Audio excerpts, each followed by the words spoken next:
like these morning press conferences? I like him. You do? Get him out of the way, get the day going.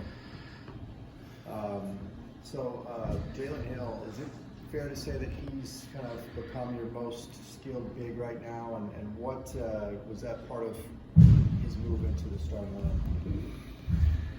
lineup? You know, any guy, whoever, we're just trying to get our best team out there. He had 10 deflections in our last game. He had 8 in the Stanford game. So he's a big, strong, athletic guy, and as he learns to compete, he's only going to get better. You know, as he learns to, as he gets, like I told him, you got to get, you got to get better. When guys hit you in the face, you got to get better. You know, I told him, guys like me and him, you know, we're not models. So when guys hit us in the face, you got to get better. No, and I'm being funny, but in all seriousness, it's just part of his growth. You know, as a young guy, he's just turned 20. You know, with the guy, with all of our guys, he's a microcosm of our team. Okay, the more he can play harder, longer, the better he's going to be. And he's learning how to do that on the job. I mean, he's in an on-the-job training situation. Is there a little bit of a disconnect? Because we've seen that he's a hard worker. He's often when you're in there, one of the first. He lives in the gym. He's one of the first guys in there, but then you mentioned like he didn't run back consistently on defense. So it seems like there's a disconnect there. It's all about, it's just part of it with young guys. You know, that's why they pay me. You know, your job is to get guys. You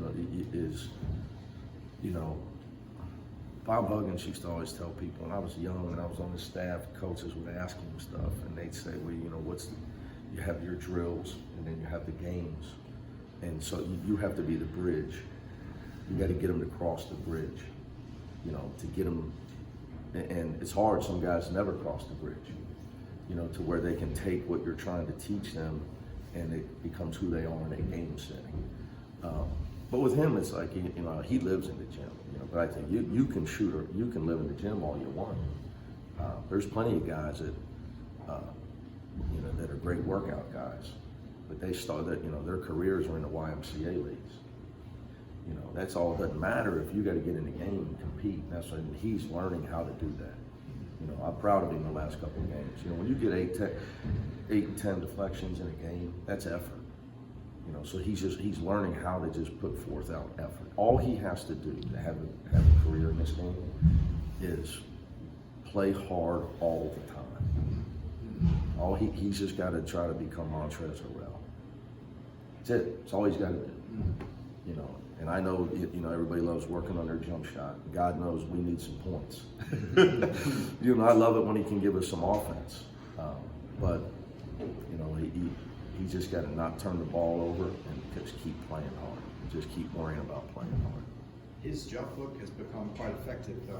It seems like he's getting better at it. You know, he's getting better at it. You know, he's a guy that is clearly they didn't throw the ball to him in high school. You know, I've been through that with some guys because, you know, I've never had you know, really had the pick of the cream of the crop. So you get guys that they have size, so then you're going to develop them. That's most of the bigger guys I've had. They clearly didn't throw the ball to him.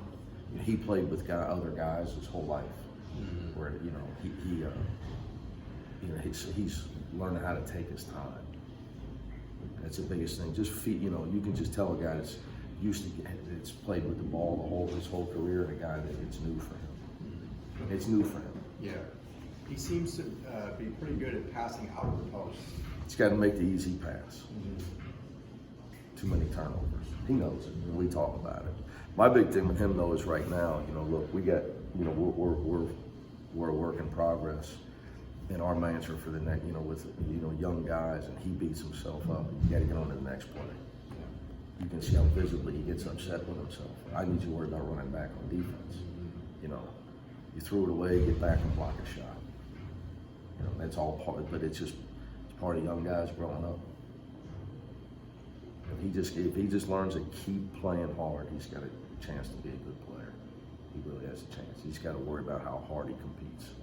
And then as you do that, and you start to play smarter, You play so hard, it's easy to play hard, and you don't get tired. When you don't get tired, you make less mistakes. So it's just, but, you're not talking about a guy, I'm out there asking him to do things 32, 35 minutes at a high level for the first time in his career. So there's going to be mistakes. Yeah. Just got to help him. You just got to, all I want him to do, my whole thing with these, you got to stand in there and fight and keep scrapping. You do, we'll get some wins. And he'll become who he wants to become as a player. Last week you really emphasized slowing down and emphasizing the pass. Do you feel like you continue to do that this past 2 years? When we don't pass it to the other team, we got a chance to score. And we had 9 turnovers in the first half. And we only had 4 in the second half. We're getting there. Passing is the hardest thing to teach in basketball. It really is.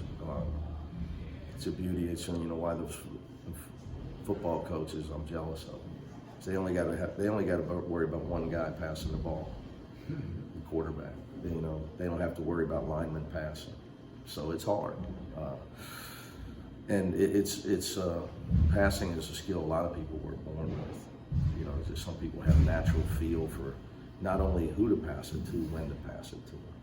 So we got to, for us, just taking care of the ball is huge. But we're trying that. We're trying to get better at it.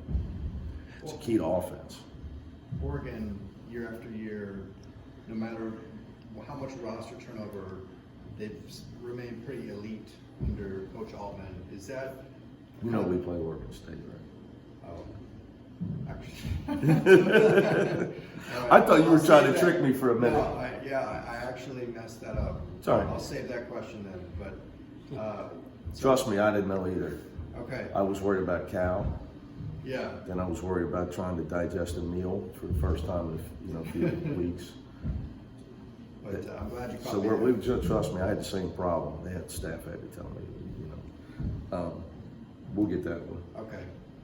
You're going with us, so we can get that one after the next Yeah. game. Oregon State then. Veteran team. Very tall, so I think there's going to be one of the tallest teams in the country. We play a lot of different defenses. So they challenge you there. Obviously, they're they're in a year where they're trying to make an NCAA tournament run, and they just took 2 losses on their Washington trip. Yeah. So we're going to get their best shot. Your team trying to make an NCAA tournament's got to win at home. So you got to understand what's coming. Their last home game, they beat Arizona up there. But I think that they're 20th in the country, maybe right around there in offensive efficiency. Mm-hmm. So they're a great passing team. Mm-hmm. They're an elite passing team. They might not be the quickest team, but they're tall, they shoot it well, and they pass it well. You have an extra day on this road trip. Do you do anything for team building with the players, or do you rest building? Yeah, I think I'm telling you one thing, but we got good guys on our team. We really, good guys. But I don't know how much there is to do in team building on where we're going to be. Got a good mall there. So I think we play Thursday, Sunday, and that's like a 2 o'clock game. Mm-hmm. Yeah. I think the biggest thing on these things is from here on out, I'm a big believer in, you got to make sure your team has energy when the game starts. And whatever you got to do to make that happen. Sometimes, like you guys are getting used to me. Sometimes it could be, guys need to know I'm really hot, and I let them know, like after the Stanford game. Other times, then you got to go and try to find a way to get them positive. Whatever it is, you got to get energy at game time. Even if you be number 1 in the country, if you don't have it, the dog days will get you. Somehow, you got to make sure your team, from rest, recovery, the way you practice, at game time, that they have energy. I know on the outside, people are probably thinking, especially the old ex-players, because their travel was way harder than ours. But it's a way of life. I promise you. You've got to make sure your guys got their legs and they got life and they're ready to go play, like they're fired up. And I know people say, well, why would you have to worry about that? Because because every guy's not Russell Westbrook. You know, so you got to find a way to do it. So, however, I got to make sure you got energy to play the next game. Win, lose, or draw on Thursday. You got to have energy on Sunday. You got to come out fired up and ready somehow. So, When you say they have to learn how to compete, Yes, isn't that an organic thing within athletes anyway? everybody's not Russell Westbrook. Well, I know that. I would tell you, an old coach of mine passed away recently, a friend of mine, Chuck Mayshop in Cincinnati. He was our radio guy forever. When I was a young guy, he was friends with my dad. I told him I took a coaching job. I'm 19. He said, you just worry about it. He goes, 70%, you make sure your team plays hard. 70%.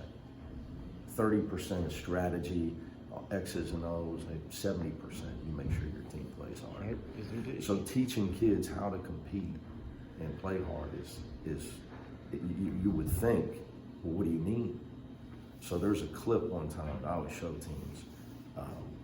Kevin Garnett's being interviewed, and the interviewers, great questions. Kevin, you have so much energy. How do you play so hard? How do you, how do you talk? You're out there so fired up, ready to play. How do you do that? His answer, he right away was, well, that's easy for me. And I hit pause and I tell the team, what's wrong with his answer? And they're like, well, no, he's got the right answer. I said, well, yeah, he does, but it's not easy, because who plays that hard? The guy played, every game like he was going broke if he didn't outplay the other team. But that's why he was who he was. And that's what separates people in life. Exactly. Everybody doesn't get up and go to work at 4 a.m. when they're worth $200 million like Kobe Bryant did at the end of his career. It's not normal. The problem is, teams and athletes, they want extraordinary results with ordinary effort. Doesn't work. So yeah, competing is different. Most of these kids at the high level, they're just better than everybody in high school. They jump over them, they're bigger than them, they're better than them. You get to this level and you're not. Now you got to outwork them. Now you got to outsmart them. Now you got to be able to pass. I had a coach tell me, I was recruiting all day yesterday on a recruiting trip. The guy said, I need to sign a guy that just so my team can get the ball in bounds in tight games. The guy's a college coach. Now, you would think, he meant it. It's a lot harder the higher up you go. So yeah, now learning how to compete is Coach, both teams this week, Oregon and Oregon State, have one of the best players in the conference. They're both go-to scorers. Yeah, were those guys preseason co-player of the year? Or Yeah. something like that? How do you kind of prepare for them in practice? How do you simulate how Can't. they play? Yeah, I wish we could simulate Trey's and Peyton in practice. That means we had somebody that could do the stuff they can do. Can't. And they're very different players. One's got great size. Peyton Pritchard right now, the NCAA should make him the poster child for college basketball. He's everything that's right about college basketball. He stayed at his school through tough times, and now he's probably the most. If you could pick a guard in college basketball to have on your team for the NCAA tournament going into it, I think most people that really watch college basketball would pick him. Theoretical question. Could there be a point where you would kind of start playing for next season with the way you operate your rotations and kind of game plan as far as, playing younger guys and? Yeah, I think, I don't think like that. Okay. I think that you set a bad precedent. The guys, if you're watching a game and it could be our last game of the season, we're trying to win. We're trying to win the game. Trying to win the game. So you just develop guys within that? Yeah, kind of you practice every day. You get a lot of development. But we're playing. Our young guys all play now. So yeah, you got to play to win. I don't think you get it. That's an NBA thing, right? You don't get a higher draft. You don't get the first pick in the spring signing period if you tank. That's a good one though. That's a good. No, it's not in my DNA anymore. We're trying. if somebody's out there, you can rest assured, I think he gives us the best. Right there, he's trying to give us the best chance to win the game. It's a good one. All right, guys.